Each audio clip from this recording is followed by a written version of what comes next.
الحمد للہ وکفى والصلاة والسلام على عباده الذین اصطفى خصوصاً على افضلهم وخاتم النبیین محمد الامین وعلى آلہ وصحبہ اجمعین اما بعد فاعوذ باللہ من الشیطان الرجیم بسم اللہ الرحمن الرحیم ما ننسخ من آیت او ننسها نأت بخیر منها او مثلها الم تعلم ان اللہ علی کل شیء قدیر الم تعلم ان اللہ له ملک السماوات والارض وما لکم من دون اللہ من ولی ولا نصیر صدق اللہ العظیم۔ ان آیات مبارکہ کا ترجمہ اگرچہ ہم کر چکے ہیں، لیکن اس کا جو اصل مفہوم ہے اور اس کا پس منظر ہے اس کو سمجھنا ضروری ہے۔ آپ کو معلوم ہے کہ اللہ کا دین آدم سے لے کر این دم تک ایک ہی ہے۔ نوح کا دین، موسیٰ کا دین، عیسیٰ کا دین، محمد کا دین صلی اللہ علیہ وسلم علیہ والسلام دین ایک ہی ہے۔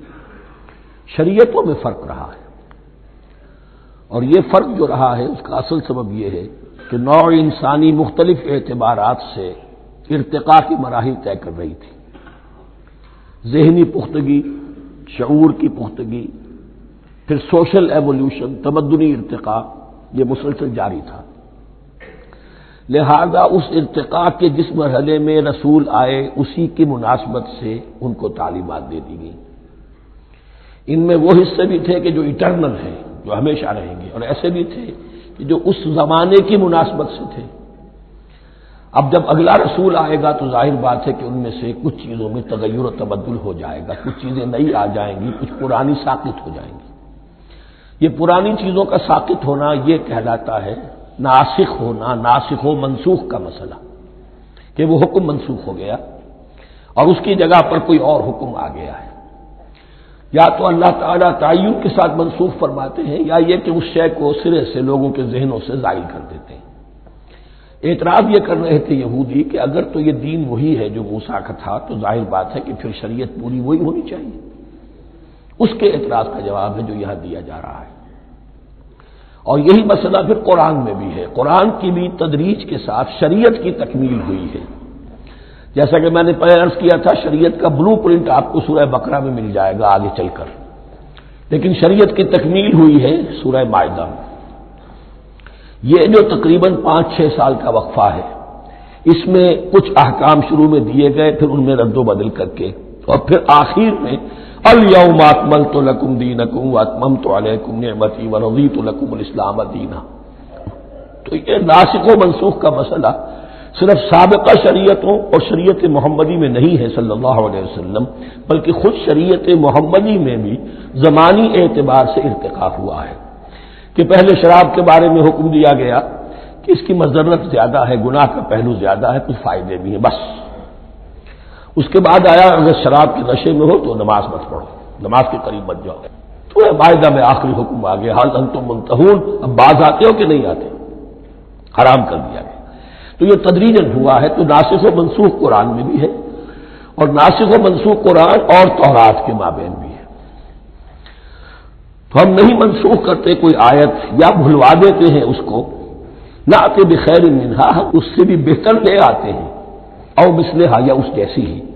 الم تعلم ان اللہ علی کل شیء قدیر، اب یہ کہ یہ تو اللہ کی اتھارٹی ہے، مالک الملک وہ ہے، دین اس کا ہے، اس میں وہ جس طریقے سے چاہے کسی چیز کے اندر تبدیلی پیدا کر دے۔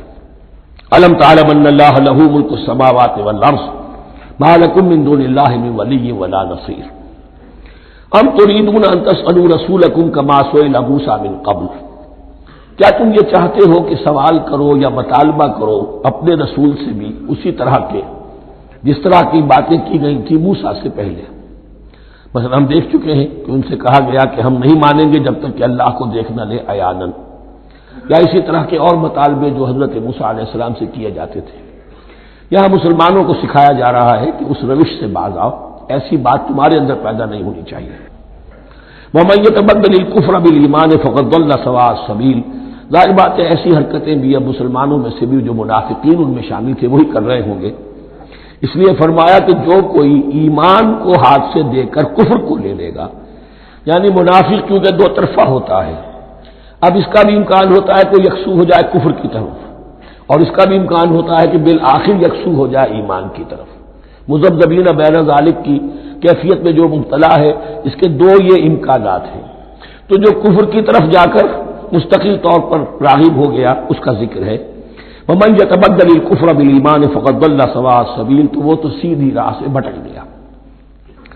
ود کثیر من اہل الکتاب لو یردونکم من بعد ایمانکم کفارا، اہل کتاب میں سے بہت سے لوگ ہیں جو چاہتے ہیں کہ کسی طرح لوٹا کر لے جائیں تمہیں تمہارے ایمان کے بعد، پھر کفار بنا دیں۔ یہ ایسے ہی ہے کہ جیسے کسی بلی کی دم کٹ جائے تو وہ یہ چاہے گی کہ ساری بلیوں کی دمیں کٹ جائیں تاکہ وہ کوئی علیحدہ سے نمایاں نہ رہے۔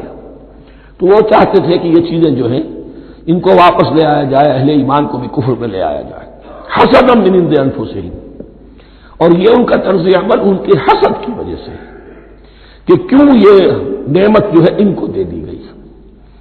من بعد ما تبین لهم الحق، اس کے بعد کہ ان پر حق بالکل واضح ہو چکا ہے، وہ جان چکے ہیں، پہچان چکے ہیں، کسی مغالطے میں نہیں ہے، غلط فہمی میں نہیں ہے۔ فاعفوا واصفحوا، یہ بہت اہم ہے مقام۔ تو اے مسلمانوں تم معاف کرتے رہو اور صرف نظر سے کام لو۔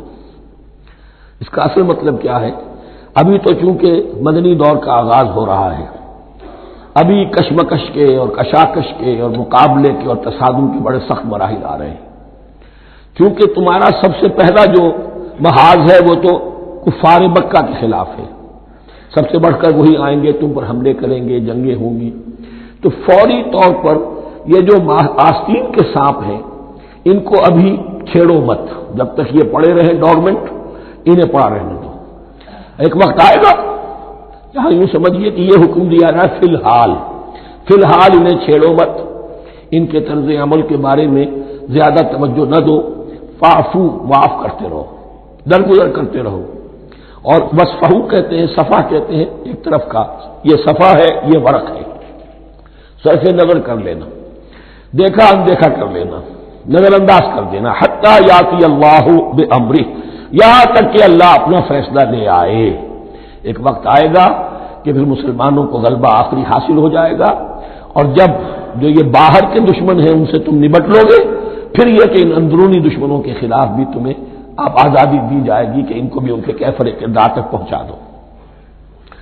ان اللہ علی کل شیء قدیر، یقیناً اللہ ہر چیز پر قادر ہے۔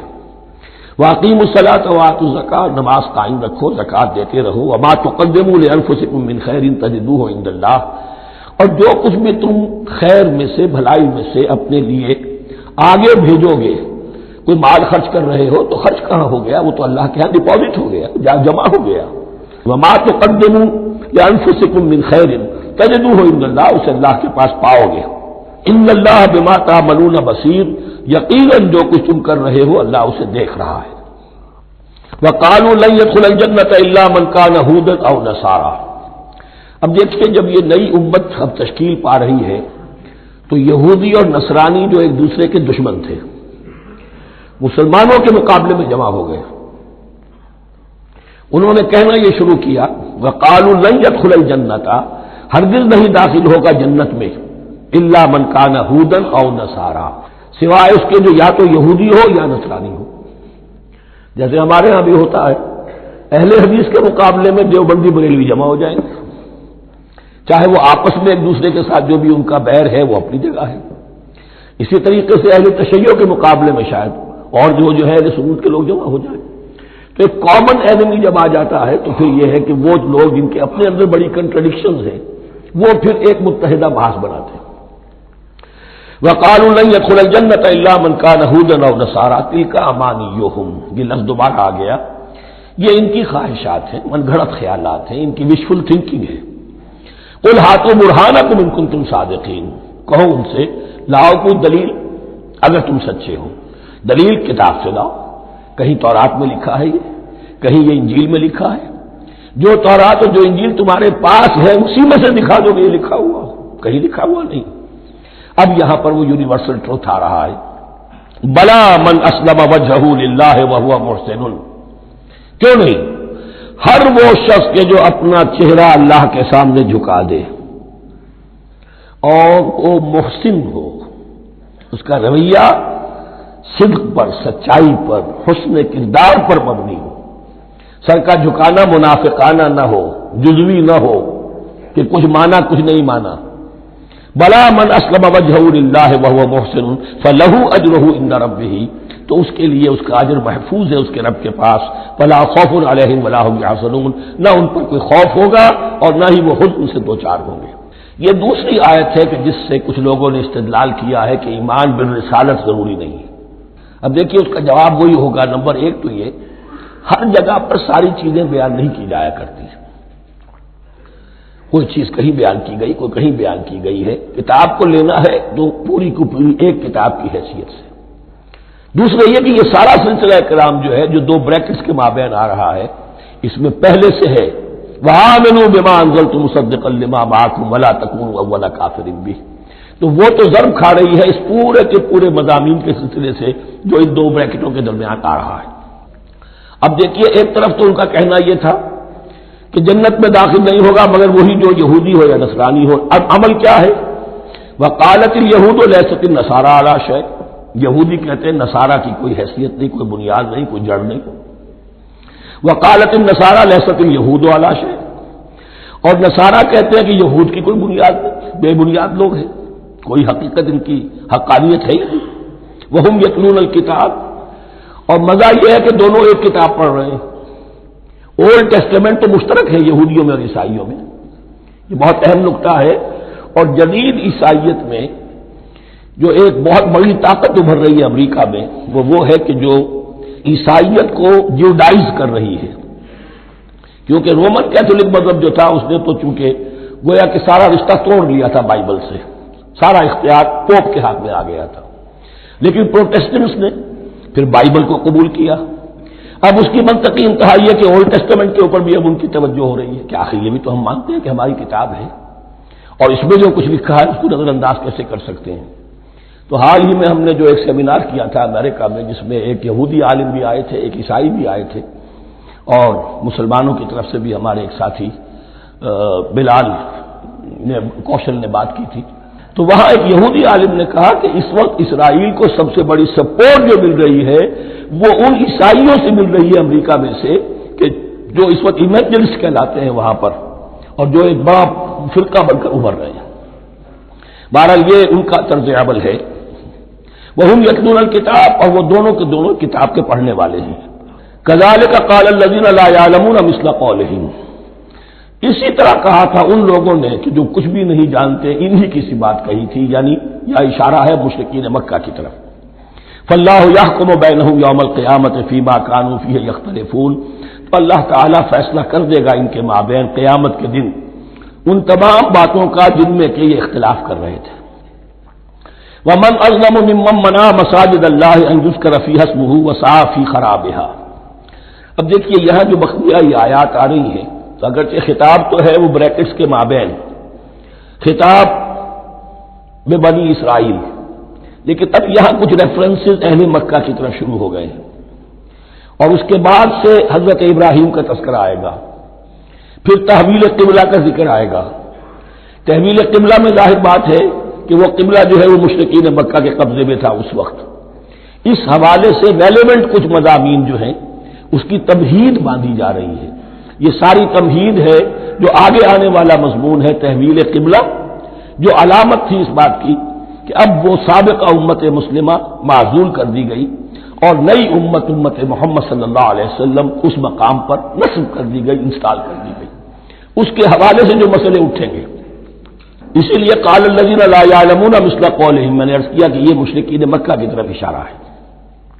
ومن اظلم ممن منع مساجد اللہ یذکر فیہا اسمہ، اس سے بڑھ کر ظالم کون ہوگا جو اللہ تعالی کی مسجدوں سے لوگوں کو روکے کہ وہ اس میں اس کا نام لے سکے، چونکہ مشرکین مکہ نے مسلمانوں کو محروم کر دیا تھا حرم سے، اب وہاں جانے کی ان کو اجازت نہیں تھی۔ سن 6 میں حضور گئے بھی ہیں، تب بھی یہ کہ صلح حدیبیہ ہو گئی، واپس آنا پڑا، عمرہ کرنے کی اجازت نہیں ملی، سن 7 میں پھر ہوا ہے۔ تو یہ 7 برس بہت شاہ گزرے ہیں، محمد الرسول اللہ صلی اللہ علیہ وسلم اور اہل ایمان پر۔ اب یہاں ذکر ہو رہا ہے ان کا، قریش کا۔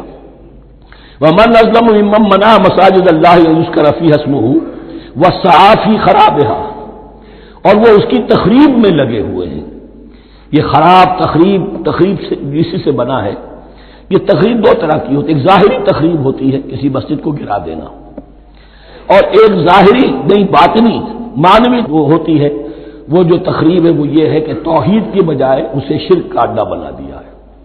وہ تو دنیا کے بت قدوں میں پہلا وہ گھر خدا کا، ہم اس کے پاسباں ہیں، وہ پاسباں ہمارا، 360 بت رکھ دیے گئے اس گھر میں لا کر، جو ابراہیم نے تعبیر کیا تھا توحید خالص کے لیے۔ وَسَعَىٰ فِي خَرَابِهَا، یہ لفظ ذرا نوٹ کر لیجئے، یہ ایک حدیث میں بھی آیا ہے، بڑی دلدوز حدیث ہے، اور میں چاہتا ہوں کہ آپ اسے ذہن میں رکھیں۔ حضور نے فرمایا یوشک ان یاتی علی الناس زمان، اندیشہ ہے کہ لوگوں پر یعنی میری امت پر ایک زمانہ ایسا بھی آ جائے گا،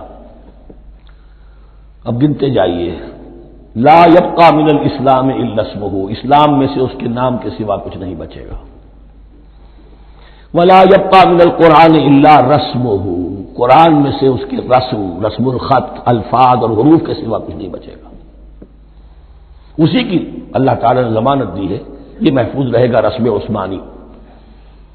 مساجدہم عامرۃ، ان کی مسجدیں آباد تو بہت ہوں گی، وہی خراب من الہدی، ہدایت سے خالی ہو جائیں گے، یہ خراب کے لفظ سے، ہی خراب من الہدی، وعلماؤہم شر الناس تحت عظیم السماء، اور ان کے علماء آسمان کی چھت کے نیچے کی بدترین انسان ہیں۔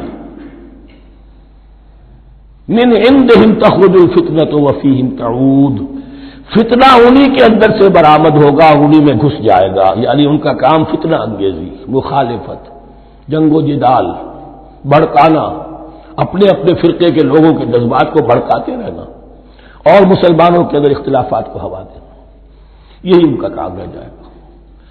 آج جن کو ہم علماء کہتے ہیں ان کی عظیم اکثریت اس کیفیت سے دوچار ہو چکی ہے۔ جب مذہب اور دین پیشہ بن جائے تو کوئی خیر اس میں باقی نہیں رہتا۔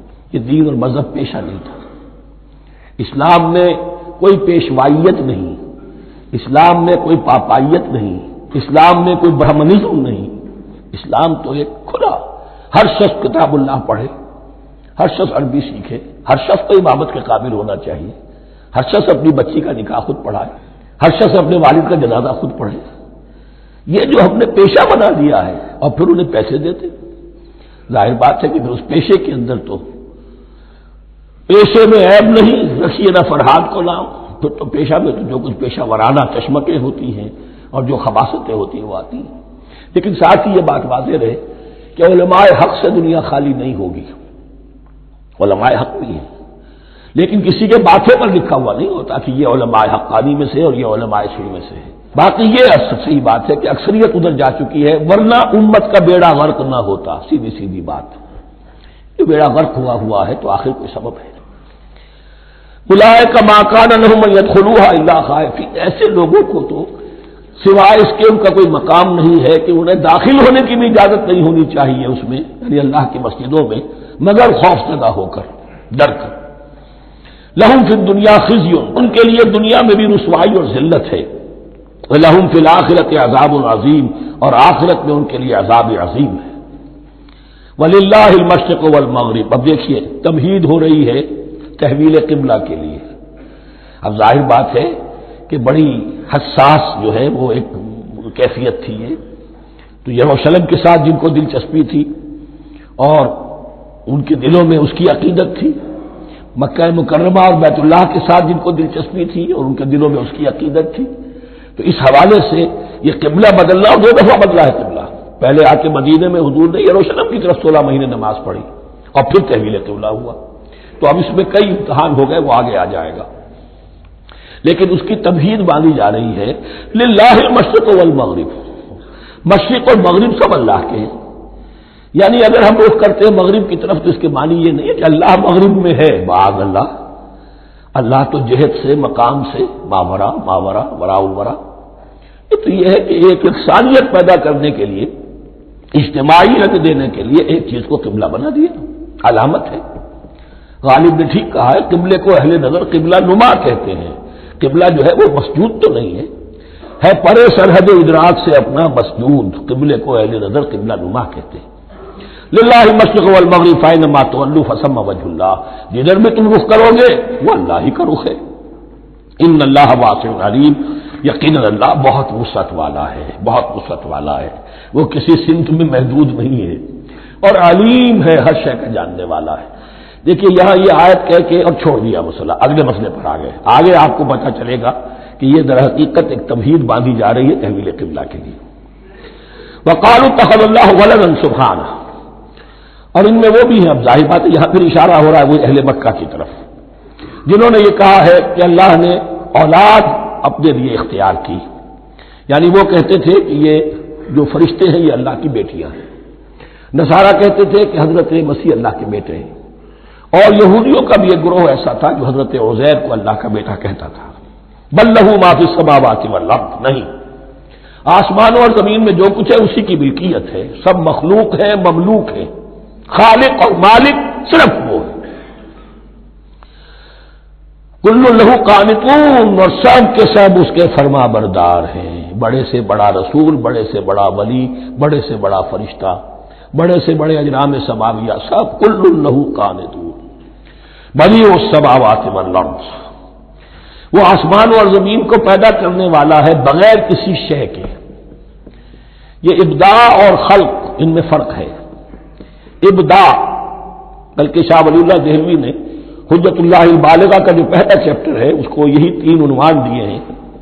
اللہ تعالیٰ کے افعال بنیادی طور پر 3 ہیں، ابداع، خلق، تدبیر۔ ابداع ہے جسے انگریزی میں کہتے ہیں کریشن ایکس نہیلو، آدم میں محض سے کچھ بنا دیا، کچھ نہیں تھا اور بنا دیا، کن فیکون، یہ ابداع ہے۔ خلق ہے اب ایک چیز سے دوسری چیز بنانا، گارے سے انسان بنایا، یہ تخلیق ہے، آگ سے جن بنایا، یہ تخلیق ہے، نور سے فرشتے بنائے، یہ تخلیق ہے۔ تو ابداع بدیع وہ ہے کہ جس نے نئی چیز، اسی لیے بدعت ہمارے ہاں کہلاتی ہے وہ شے جو دین میں نہیں تھی اور خامخواہ لا کے شامل کر دی گئی، جس کی کوئی جڑ بنیاد دین میں نہیں ہے، وہ بدعت ہے۔ اس سے یہ لفظ بدیع السماوات والارض، وَإِذَا قَضَىٰ أَمْرًا فَإِنَّمَا يَقُولُ لَهُ كُن فَيَكُونُ، اس کی شان تو یہ ہے کہ جب وہ کسی معاملے کا فیصلہ کر لیتا ہے تو بس کہتا ہے کہ ہو جا، اور وہ ہو جاتی ہے۔ وَقَالَ الَّذِينَ لَا يَعْلَمُونَ لَوْلَا يُكَلِّمُنَا اللَّهُ وَتَأْتِينَا آیَةٌ، اور کہا ان لوگوں نے جو علم نہیں رکھتے، یہاں پھر وہی مشرکین مکہ کی طرف روئے سخن ہے، کیوں نہیں بات کرتا ہم سے اللہ، اور کیوں نہیں کوئی لے آتا ہمارے پاس کوئی نشانی۔ یہ میں عرض کر چکا ہوں، یہ مضمون جو ہے کہ ان کا مطالبہ تھا بہت شدت کے ساتھ کہ کوئی معجزے ویسے ہی دکھاؤ جیسے تم کہتے ہو کہ عیسیٰ نے دکھائے تھے، موسیٰ نے دکھائے تھے، تو ہمارے یہ مطالبے پورے کر دو، ہم مان لیں گے۔ یہ ذکر آئے گا سورہ انعام میں اور پھر سورہ بنی اسرائیل میں۔ کذالک قال الذین من قبلہم مثل قولہم، اسی طرح کی باتیں جو لوگ ان سے پہلے آئے تھے وہ بھی کہتے رہے۔ تشابہت قلوبہم، ان کے دل ایک دوسرے سے مشابہ ہو گئے ہیں۔ قد بینا الآیات لقوم یوقنون، اور ہم نے تو اپنی آیات کو واضح کر دیا ہے ان لوگوں کے لیے جو یقین کرنا چاہیں۔ انا ارسلناک بالحق بشیرا ونذیرا، اے نبی ہم نے آپ کو بھیجا ہے حق کے ساتھ بشیر اور نذیر بنا کر۔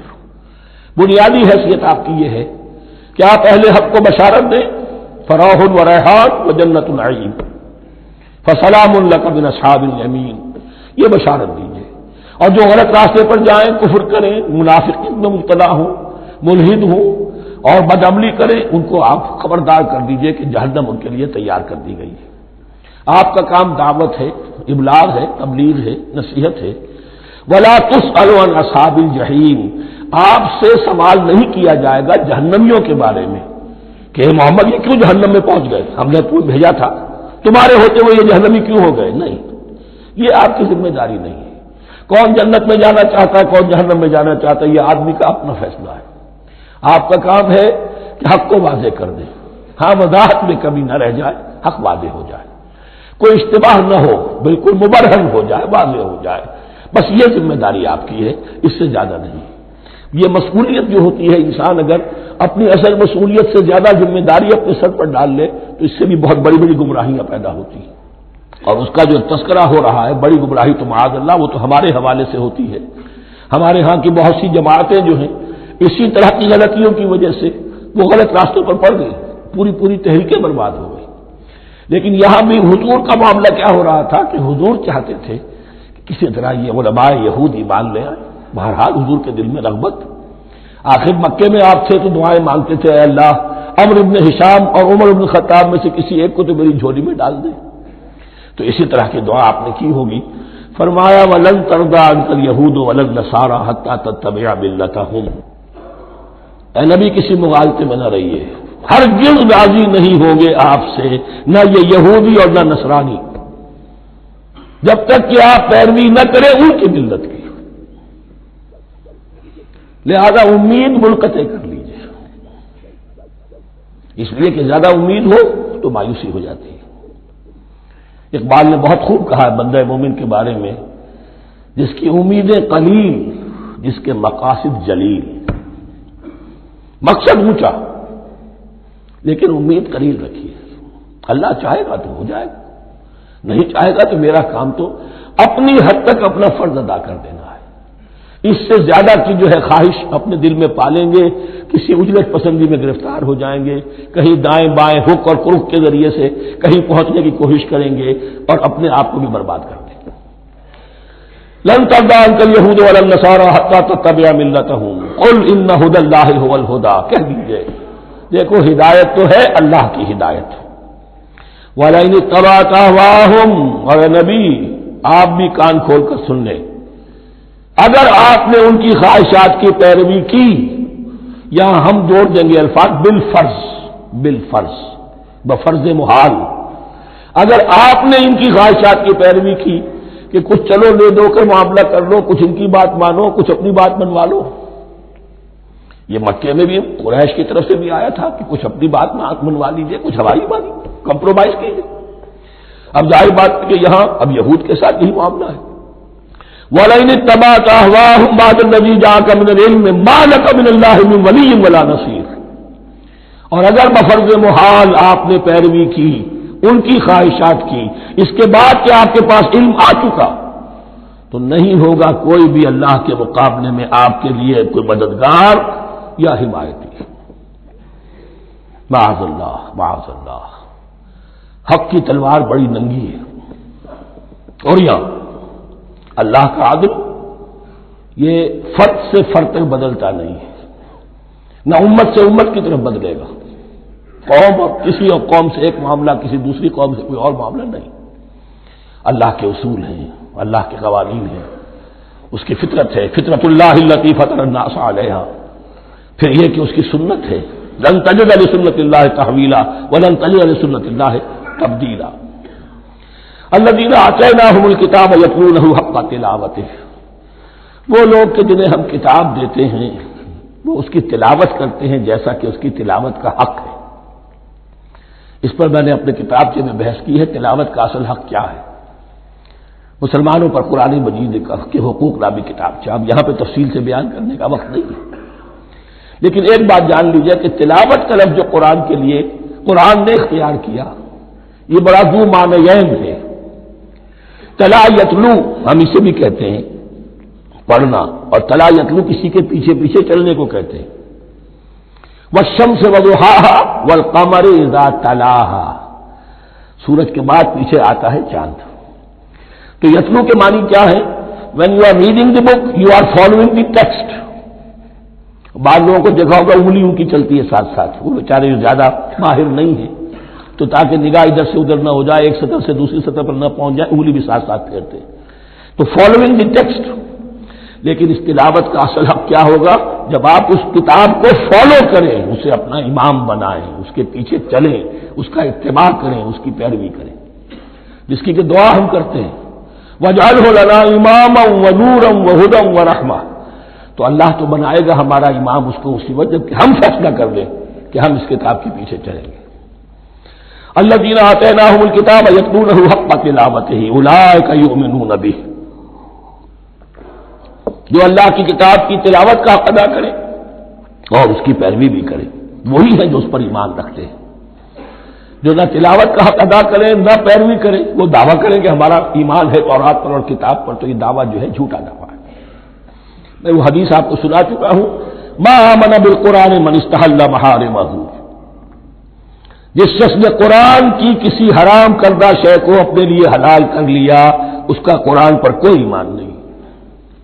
ومن یکفر بہ فاولئک ھم الخاسرون، اور جو اس کا کفر کرے گا تو وہی لوگ ہیں خسارے میں رہنے والے۔ اب وہ بریکٹ بند ہو رہی ہے، وہ آیت کے جو 6 رکوع کے شروع میں آئی تھی دوبارہ آ گئی جوں کی توں، یا بنی اسرائیل اذکروا نعمتی التی انعمت علیکم وانی فضلتکم علی العالمین۔ یہ ترتیب ذہن میں رکھیے۔ اور دوسری آیت بھی جوں کی توں، صرف یہ ہے کہ ترتیب تھوڑی سی بدلی ہے۔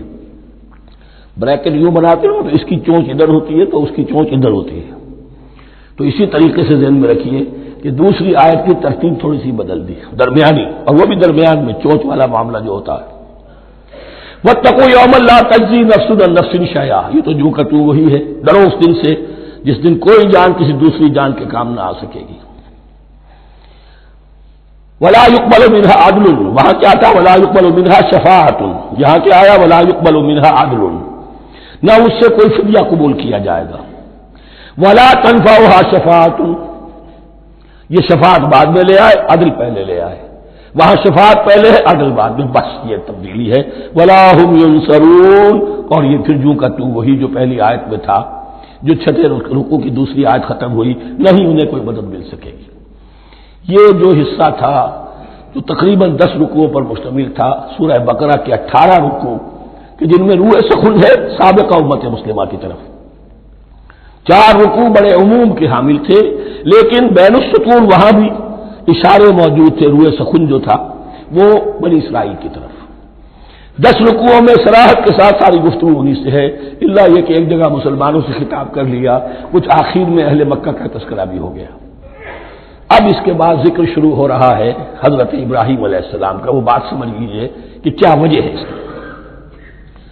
دیکھیے حضرت ابراہیم کی دفع کی یہ 2 شاخیں چلی، ویسے تو 3 ہیں۔ عام طور پر لوگوں کے علم میں ہے کہ 2 بیویاں تھیں، حضرت ہاجرہ سے حضرت اسماعیل پیدا ہوئے، بڑے تھے، حضرت سارہ سے حضرت اسحاق، ان کے بیٹے یعقوب، یعقوب کے 12 بیٹے بنی اسرائیل۔ حضرت اسماعیل کو حضرت ابراہیم نے آباد کیا خانہ کعبہ کے پاس لا کر، بواد غیر ذی زرع، تو وہاں یہ جو ہے نسل چلی۔ لیکن نبوت جو ہے حضرت ابراہیم کے بعد حضرت اسماعیل کو تو ملی، اس کے بعد مسلسل یوں سمجھیے کہ تقریباً 3000 کا فصل ہے سالوں کا کہ کوئی نبوت اس شاخ میں نہیں آئی۔ نبوت کا سلسلہ چلا دوسری شاخ میں، حضرت یعقوب، حضرت اسحاق، حضرت یعقوب، حضرت یوسف، چلتے جائیے، حضرت موسیٰ اور ہارون سے شروع ہو کر حضرت عیسیٰ اور یحییٰ تک 1400 برس مسلسل۔ اگرچہ تیسری شاخ بھی تھی، بنو قطورہ کہلاتے، تیسری اہلیہ آپ کی تھی قطورہ، بنی قطورہ میں سے ان کی اولاد بڑی کثیر تھی، ان میں سے ایک مدین تھے، مدین یا مدیان، ان میں حضرت شعیب کی بعثت ہوئی تھی۔ حضرت شعیب بھی حضرت ابراہیم کی نسل میں سے ہے لیکن بنی مدیان میں سے۔ بہرحال اب چونکہ حضور کی بعثت ہوئی بنی اسماعیل میں، ادھر بنی اسرائیل ہے، ان سے یہ خطاب ہو رہا ہے سابقہ امت مسلمہ، اور اب یہ امامت الناس منتقل ہونے والی ہے بنی اسرائیل سے بنی اسماعیل کو۔ تو اب اگر اس انتقال کے وقت نقل، اگر وہ جو کامن فیکٹر ہے اس کا تذکرہ کیا جائے تو بات آسان ہو جائے گی۔ ابراہیم ہی تو جد امجد ہے نا تمہارے، تم یعقوب کی اولاد ہو ٹھیک ہے، لیکن یعقوب کس کے بیٹے تھے؟ اسحاق کس کے بیٹے تھے؟ ابراہیم کے۔ تو یہ دوسری نسل بھی تو ابراہیم ہی کی ہے۔ اس حوالے سے ان کے لیے سہل بنایا جا رہا ہے کہ بات کو سمجھو، یہ صرف یہ ہے کہ 2 پیڑھی اوپر جا کر مل گئے اور لانا کھا چلا، اور حضرت ابراہیم نے خانہ کعبہ کی تعمیر کی اور اسے اب مرکز بنانا ہے اہل توحید کا، لہذا یہ ساری گفتگو اب شروع ہو رہی ہے۔ 4 رکوع اب وہ ہے 15 سے شروع ہو کر 18 تک، جن کا اصل مضمون ہے تحویل قبلہ۔ وَإِذِ ابْتَلَىٰ إِبْرَاهِيمَ رَبُّهُ بِكَلِمَاتٍ فَأَتَمَّهُنَّ، اور ذرا یاد کرو جب ابراہیم کو آزمایا اس کے رب نے بہت سی باتوں میں. میرا ایک کتاب چاہے حضرت ابراہیم کی شخصیت پر، حج اور عید الاضحیٰ اور ان کی اصل روح، اور اس میں ایک تحریر ہے، ایک تقریر ہے. جو تحریر ہے وہ مجھے بہت پسند ہے کہ کیسے کیسے امتحان آئے ہیں حضرت ابراہیم علیہ السلام پر. فاتمہن، اب یہ ایک جملے میں ایک پوری داستان ہے. اس نے ان سب کو پورا کیا، سب میں پاس ہو گیا، ہر امتحان سے کامیابی کے ساتھ وتھ فلائنگ کلرز ہر امتحان سے نکلے. قال انی جاعلک للناس اماما، تب ہم نے کہا اے ابراہیم اب میں تمہیں نوع انسانی کا امام بنانے والا ہوں. قال ومن ذریتی، انہوں نے کہا اور میری نسل کے بارے میں بھی یہ وعدہ ہے کہ نہیں؟ قال لا ینال عہد الظالمین، فرمایا میرا یہ عہد ظالموں سے متعلق نہیں ہوگا. مطلب کیا ہوا کہ تمہاری نسل میں سے جو صاحب ایمان ہوں گے، نیک ہوں گے، سیدھے راستے پر چلیں گے، ان سے ہمارا وعدہ ہے، لیکن نسلیت کی بنیاد پر نہیں ہے کہ جو بھی تمہاری نسل میں سے لازماً وہ اس وعدے کا مصداق بن جائے. وَإِذْ جَعَلْنَا الْبَيْتَ مَثَابَةً لِلنَّاسِ وَأَمْنًا، اور یاد کرو جب کہ ہم نے گھر کو، اپنے گھر کو، بیت اللہ کو قرار دے دیا لوگوں کے لیے زیارت کی جگہ، لوٹ کے آنے، لوٹ کر آؤ، حج کرو. مثابۃ للناس وامنا، اور اسے امن کا گھر قرار دے دیا. واتخذوا من مقام ابراہیم مصلی، اور ہم نے حکم دیا کہ مقام ابراہیم کو اپنی جائے نماز بنا لو، نماز پڑھنے کی جگہ بنا لو. آج کل تو بعض علماء نے یہ کہا ہے کہ مقام ابراہیم سے مراد کوئی خاص پتھر نہیں ہے، بلکہ اصل میں وہ تو پوری جگہ جو تھی وہ مقام ابراہیم، حضرت ابراہیم وہاں آباد ہوئے تھے.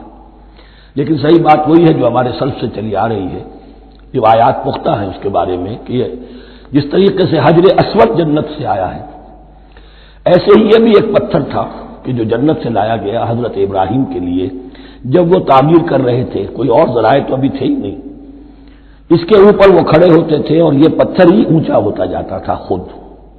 اب جیسے جیسے تعمیر اوپر جا رہی ہے تو اس کے لیے یہ پتھر اونچا ہوتا تھا. وہ پتھر ہے جو مقام ابراہیم اب بھی محفوظ ہے، اور وہاں پر پھر طواف کر کے کعبے کا مکمل، پھر اس کے آس پاس جو ہے 2 رکعت جو ہے وہ ادا کی جاتی ہے نماز. وَعَهِدْنَا إِلَىٰ إِبْرَاهِيمَ وَإِسْمَاعِيلَ أَن طَهِّرَا بَيْتِيَ لِلطَّائِفِينَ وَالْعَاكِفِينَ وَالرُّكَّعِ السُّجُودِ، اور ہم نے عہد لے لیا تھا ابراہیم اور اسماعیل سے کہ تم دونوں ہمارے اس گھر کو، بیتیا میرے اس گھر کو پاک رکھو. اب یہ تطہیر بھی دونوں طرح کی ہوگی، ظاہری صفائی بھی ہو، گند نہ ہو، تاکہ ظاہر آئیں تو ان کے دلوں میں جو کدورت پیدا نہ ہو، کوفت نہ ہو، کھلی فضا ہو، صاف رکھو. اور تطہیر باطنی، وہاں توحید کا چرچا ہو، کوئی اور کفر اور شرک جو ہے وہ نہ آنے پائے. ان طہرا بیتی للطائفین والعاکفین، طواف کرنے والوں کے لیے، اعتکاف کرنے والوں کے لیے، والرکع السجود، اور رکوع اور سجود کرنے والوں کے لیے. وَإِذْ قَالَ إِبْرَاهِيمُ رَبِّ اجْعَلْ هَٰذَا بَلَدًا آمِنًا وَارْزُقْ أَهْلَهُ مِنَ الثَّمَرَاتِ مَنْ آمَنَ مِنْهُمْ بِاللَّهِ وَالْيَوْمِ الْآخِرِ. اور یاد کرو جب کہ ابراہیم نے کہا تھا اے میرے پروردگار اس گھر کو امن کی جگہ بنا دے، اور اس کے رہنے والوں، اس کے ہاں آباد ہونے والوں کو یعنی بنی اسماعیل کے لیے ان کو رزق عطا فرما، میووں کا اور پھلوں کا. من آمن منہم باللہ والیوم الآخر.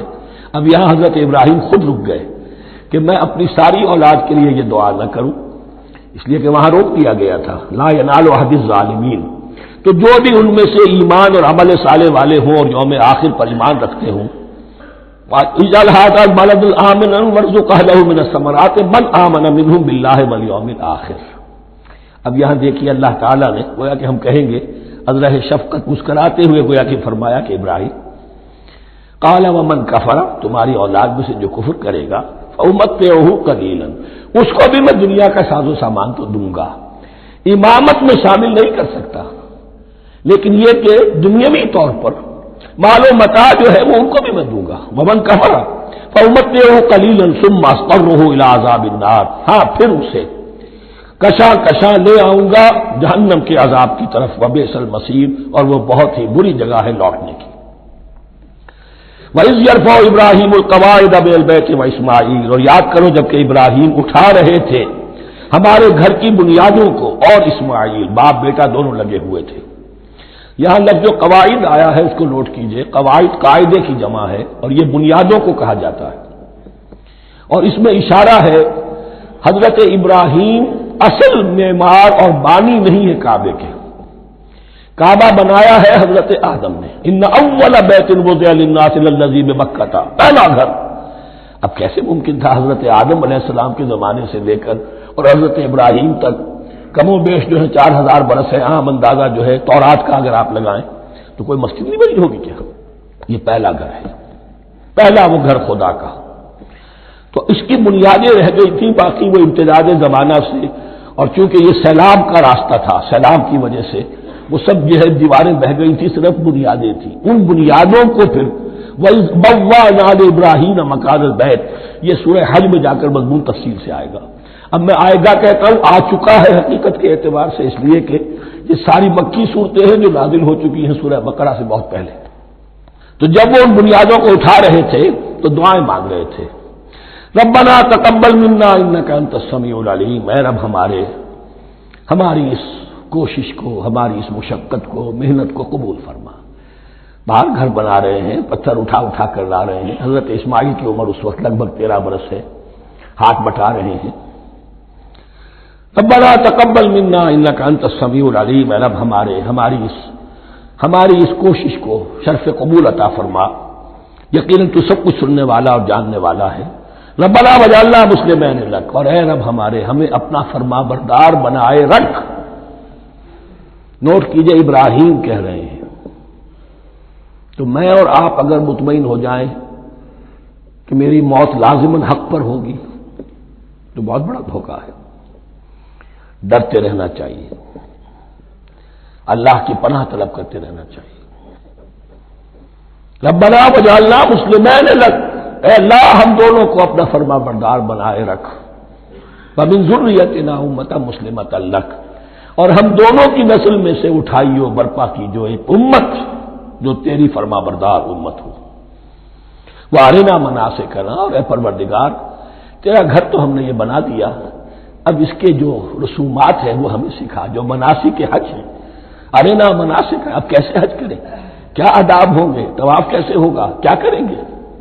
وتب علینا، اور ہم پر اپنی شفقت کی نظر فرما، انک انت التواب الرحیم، یقیناً تو ہی ہے بہت ہی زیادہ توبہ کا قبول فرمانے والا اور شفقت کے ساتھ رجوع کرنے والا اور رحم فرمانے والا۔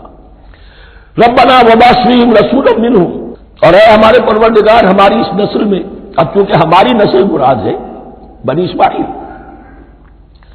اسرائیل اسماعیل کی نسل میں سے تو نہیں ہے نا، یہاں دونوں کی نسل سے مراد ہے تو وہ بنی اسماعیل، ہماری اس نسل میں اٹھائی ہو ایک رسول انہی میں سے، باہر کا نہ ہو، کوئی مغایرت کا اجنبیت کا پردہ حائل نہ ہو، وہ کیا کرے، یتلو علیہم آیاتک، تیری آیات ان کو پڑھ کر سنائے، وَيُعَلِّمُهُمُ الْكِتَابَ وَالْحِکْمَةَ، اور صرف سنائے نہیں، تعلیم دے انہیں کتاب اور حکمت کی۔ صرف سنا دینا تو بہت آسان کام ہے، سکھانا، تعلیم دینا، دلوں میں بٹھانا، اور حکمت، وَيُزَكِّيهِمْ، اور ان کو پاک کرے، ان کا تزکیہ کرے، ان کے دلوں میں تیری محبت اور آخرت کی طلب کے سوا کوئی طلب باقی نہ رہنے دے۔ انک انت العزیز الحکیم، یقیناً پروردگار تو ہی ہے زبردست اور کمال حکمت والا۔ وَمَن يَرْغَبُ عَن مِّلَّةِ إِبْرَاهِيمَ إِلَّا مَن سَفِهَ نَفْسَهُ، اور ایسا شخص کون سا ہوگا جو ابراہیم کے طریقے سے منہ موڑے۔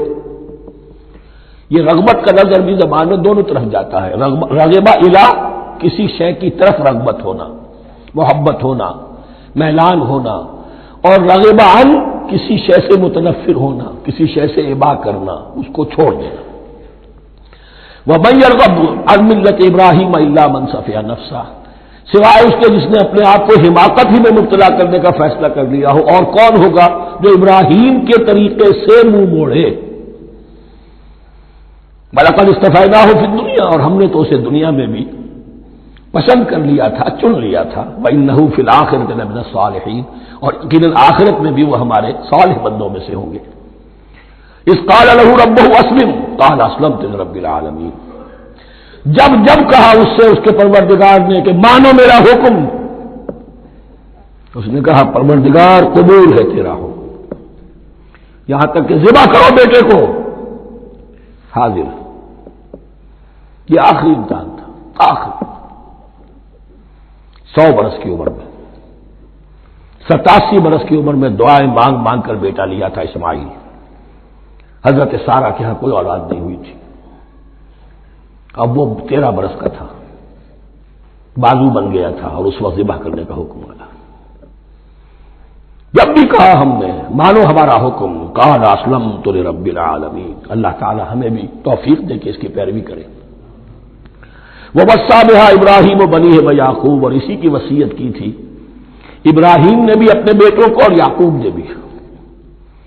یا بنی، وہ کیا کی نصیحت ہے میرے بیٹو، ان اللہ اصطفیٰ لکم الدین، دیکھو اللہ نے تمہارے لیے دین کو پسند فرما لیا ہے۔ کون سا دین؟ فلا تموتن الا وانتم مسلمون، اور دیکھنا موت نہ آنے پائے مگر فرما برداری کی حالت میں۔ یہی بات آئے گی سورہ آل عمران میں مسلمانوں سے خطاب کر کے، یا ایھا الذین آمنوا اتقوا اللہ حق تقاتہ ولا تموتن الا وانتم مسلمون، اور ان الدین عند اللہ الاسلام ومن یبتغ غیر الاسلام دینا فلن یقبل منہ۔ ام کنتم شہداء اذ حضر یعقوب الموت، کیا تم اس وقت موجود تھے جب یعقوب کی موت کا وقت آیا؟ جب آدم کی یعقوب پر موت، یہ لفظی ترجمہ ہوگا، اذ حضر یعقوب الموت اذ قال لبنیہ ما تعبدون من بعدی، حضرت یعقوب نے اپنے سارے بیٹوں کو جمع کیا، 12 کے 12، اور مصر میں پہنچ چکے تھے یہ حضرت یوسف علیہ السلام کے ذریعے سے، جو سورہ یوسف میں ساری کہانی آئے گی، وہاں انتقال ہوا۔ تو انہوں نے اپنے بیٹوں کو جمع کیا، اس قال لبنیہ ما تعبدون من بعدی، میرے بعد تم کس کی پوجا کرو گے، کس کی پرستش کرو گے؟ یہ بات نہیں تھی کہ انہیں معلوم نہیں تھا، لیکن یہ کہ ایک میثاق، قول و قرار اور پختہ کرنے کے لیے۔ قالوا نعبد الہک و الہ آبائک ابراہیم و اسماعیل و اسحاق، کہا کہ ہم پوجیں گے، بندگی کریں گے، پرستش کریں گے آپ کے معبود کی اور آپ کے آبا ابراہیم، اسماعیل اور اسحاق کے معبود کی، اور یہ کوئی مختلف معبود نہیں، الہ واحد، وہ تو ایک ہی الہ ہے۔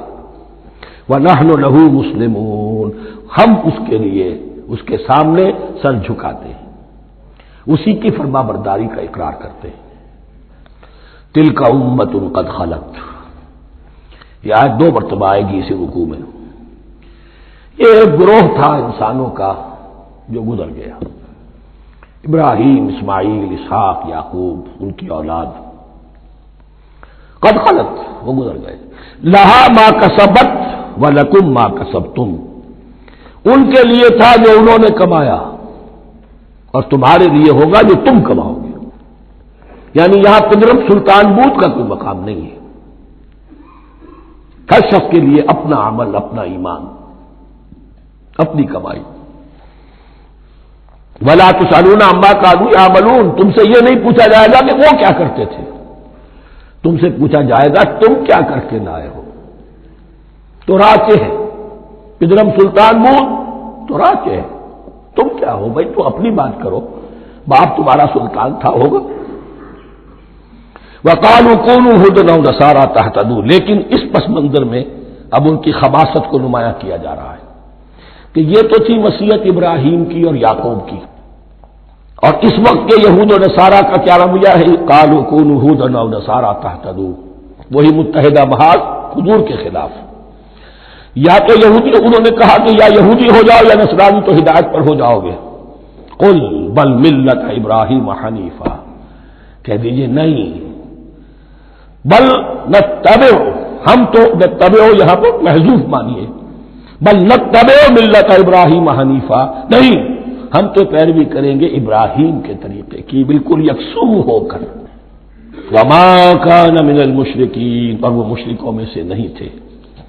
قولوا آمنا باللہ، اب یہاں مسلمانوں کو حکم دیا جا رہا ہے، دیکھو تم ان کے جو کچھ وہ کہتے ہیں اس کے جواب میں تم یہ کہو، قولوا کہو آمنا باللہ، ہم ایمان رکھتے ہیں اللہ پر، وما انزل الینا، اور جو کچھ نازل کیا گیا ہماری جانب، وما انزل الی ابراہیم و اسماعیل و اسحاق و یعقوب، اور جو کچھ نازل کیا گیا ابراہیم اور اسماعیل اور اسحاق اور یعقوب کی طرف، والاسباط اور ان کی اولاد کی طرف، وما اوتی موسیٰ و عیسیٰ، اور جو کچھ دیا گیا موسیٰ کو اور عیسیٰ کو، وما اوتی النبیون من ربہم، اور جو کچھ دیا گیا تمام نبیوں کو ان کے رب کی طرف سے، لا نفرق بین احد منہم، ہم ان میں سے کسی کے مابین تفریق نہیں کرتے، ہم سب کو مانتے ہیں۔ دیکھیے ایک ہے تفضیل، کسی کو ایک کو زیادہ افضل سمجھنا دوسرے سے، یہ اور بات ہے، وہ تو سورہ آل عمران میں آئے گا تلک الرسل فضلنا بعضهم علی بعض۔ تفریق یہ کہ ایک کو مانے ایک کو نہ مانے، ان رسولوں میں سے ایک کا انکار سب کا انکار، لا نفرق بین احد منہم ونحن له مسلمون، اور ہم نے تو اسی کی فرما برداری کا قلادہ اپنی گردن میں ڈال دیا ہے۔ فَإِنْ آمَنُوا بِمِثْلِ مَا آمَنْتُمْ، پھر اے مسلمانوں اگر یہ بھی ایمان لائے یہود اور نصارہ بالکل اسی طرح جیسے تم ایمان لائے ہو، نو کمپرومائز، ٹھیک ٹھیک وہی دین اختیار کریں، وہی راستہ جو کہ محمد کے ذریعے سے تمہیں دیا گیا صلی اللہ علیہ وسلم، فَإِنْ آمَنُوا بِمِثْلِ مَا آمَنْتُمْ بِهِ فَقَدِ اهْتَدَوْا، تب وہ ہدایت پر ہوں گے۔ وَإِنْ تَوَلَّوْا، اور اگر وہ پیٹھ موڑ لے، فَإِنَّمَا هُمْ فِي شِقَاقٍ، تو اس کے معنی یہ ہے کہ وہ زدہ میں اور دشمنی کے اندر وہ مبتلا ہو چکے ہیں۔ فَسَيَكْفِيكَهُمُ اللَّهُ، تو اے نبی آپ کے لیے ان کے مقابلے میں اللہ کافی رہے گا، آپ فکر نہ کریں، آپ کسی کمپرومائز کی دعوت کی طرف توجہ ہی نہ دیں، کچھ دو کا معاملہ سوچیں بھی نہ، ان کی مخالفتوں سے آپ مرعوب نہ ہوں، ان کی دھمکیوں کا کوئی اثر نہ دے۔ فَسَيَكْفِيكَهُمُ اللَّهُ، اللہ کافی رہے گا آپ کے لیے ان سب کے مقابلے میں۔ وَهُوَ السَّمِيعُ الْعَلِيمُ، اور یقیناً وہ سب کچھ سننے والا اور جاننے والا ہے۔ ایسا نہیں ہے کہ اسے معلوم نہ ہو کہ آپ اس وقت کن حالات میں ہیں، کیسی مشکلات میں ہیں، کس طرح کی نازک صورتحال دن بدن جو ہے شکل بدل رہی ہے، لیکن آپ قائم ہیں۔ یہ ہے جگہ جہاں پر خون پڑا ہوا ہے، اس نسخے میں جو حضرت عثمان تلاوت فرما رہے تھے، اور اس وقت باغیوں نے انہیں شہید کیا ہے، ان کی زوجہ محترمہ نائلہ، انہوں نے بچانا چاہا ہے تو ان کی انگلیاں کٹ گئیں، اور خون جو ہے وہ فَسَيَكْفِيكَهُمُ اللَّهُ، ان الفاظ پر وہ خون پڑا ہے، وہ دبا بھی موجود ہے۔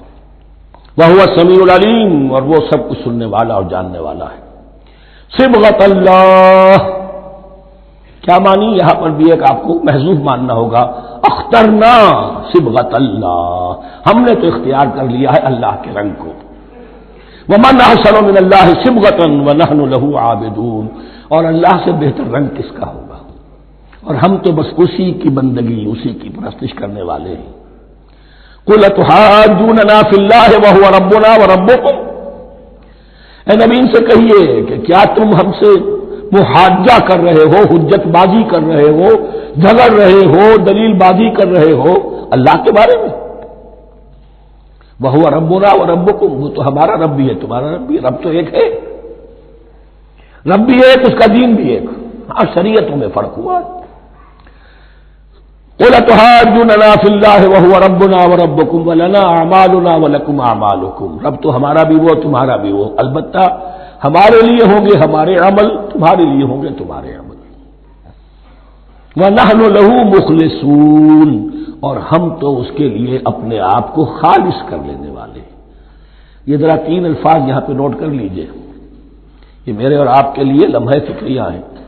نحن لہ مسلمون، 136ویں آیت اس پر ختم ہوئی، ہم اس کے سامنے سر تسلیم خم کرتے ہیں، ان میں سے تو ہم بھی شامل ہیں۔ نحن لہ عابدون، آیت نمبر 138، ہم اس کی بندگی کرنے والے ہیں، اسی کی بندگی کرنے والے ہیں۔ تو صرف اسلام نہیں، عبادت اور ٹوٹل عبادت، ٹوٹل بندگی، پوری زندگی میں اس کے ہر حکم کی پیروی اور اطاعت۔ اس سے آگے بات آئی وَنَحْنُ لَهُ مُخْلِصُونَ، یہ عبادت اخلاص کے ساتھ نہیں ہے تو منافقت ہے۔ اس عبادت سے کوئی دنیا کی منفعت پیش نظر نہ ہو، سوداگری نہیں، یہ عبادت خدا کی ہے۔ دنیا بنانا، دنیا کمانا، دین کو ذریعہ بنانا، اس سے بڑی اور اس سے گری ہوئی کوئی حرکت نہیں۔ اخلاص، حضور نے فرمایا من صلی یرائی فقط اشرکا ومن صام یرائی فقط اشرکا ومن تصدق یرائی فقط اشرکا۔